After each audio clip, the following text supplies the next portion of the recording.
মুজিবের এই উল্টো যাত্রায় তার আশেপাশের গুরুত্বপূর্ণ অবস্থানে থাকা খুব অল্প সহকর্মী সেদিন স্বচ্ছ ও স্পষ্টভাবে বিরুদ্ধে দাঁড়িয়েছিলেন।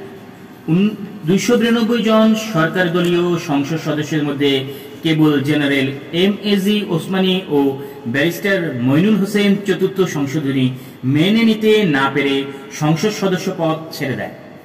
এছাড়া আওয়ামী লীগ দলীয় কসবার এমপি অ্যাডভোকেট সিরাজুল হকও একসময় সংসদে রাষ্ট্রপতির ভাষণের উপর আলোচনায় সরকারের গণতন্ত্র বিরোধী কাজের সমালোচনা করে বক্তব্য রেখেছিলেন।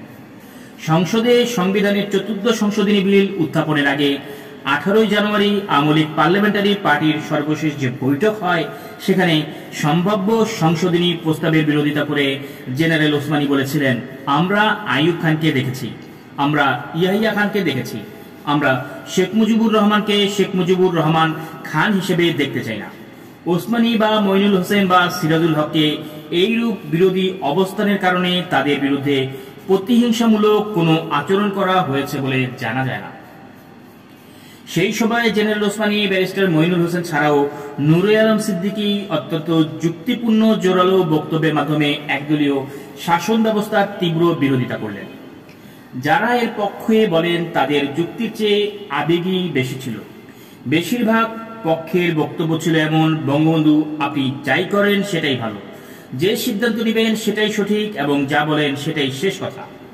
সংসদীয় দলের সেই সভায় শেখ মুজিব সংসদ সদস্যদের উদ্দেশ্যে বক্তব্য রাখতে গিয়ে তাদের কঠোর ভাষায় তিরস্কার করেন।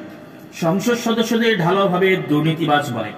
তরুণ এমপি ব্যারিস্টার মইনুল হোসেনের প্রতিবাদে বলেন, আমাদের সবাইকে চোর না বলে যারা চুরি করছে তাদের বিরুদ্ধে প্রমাণ আছে, তাদের বিচার করলেই তো হয়। এমন সময় পেছন থেকে একজন চেয়ার তুলে মইনুল হোসেনকে আঘাত করতে চায়। শেখ মুজিব চিৎকার করে উদ্যত ব্যক্তিকে থামতে বলেন।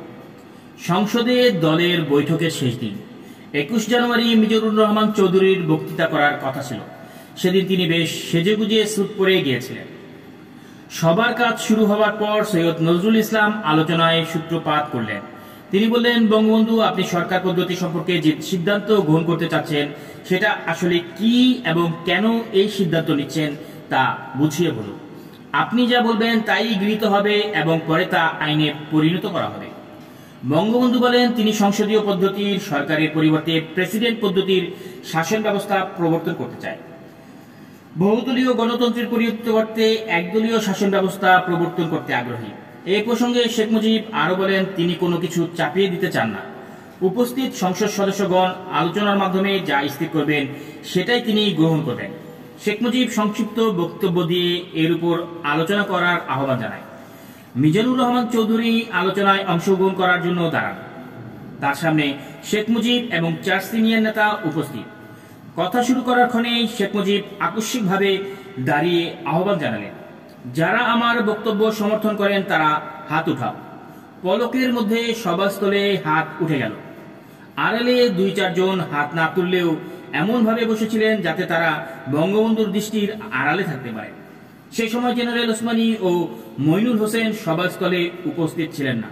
সম্ভবত নূরে আলম সিদ্দিকীও উপস্থিত ছিলেন না।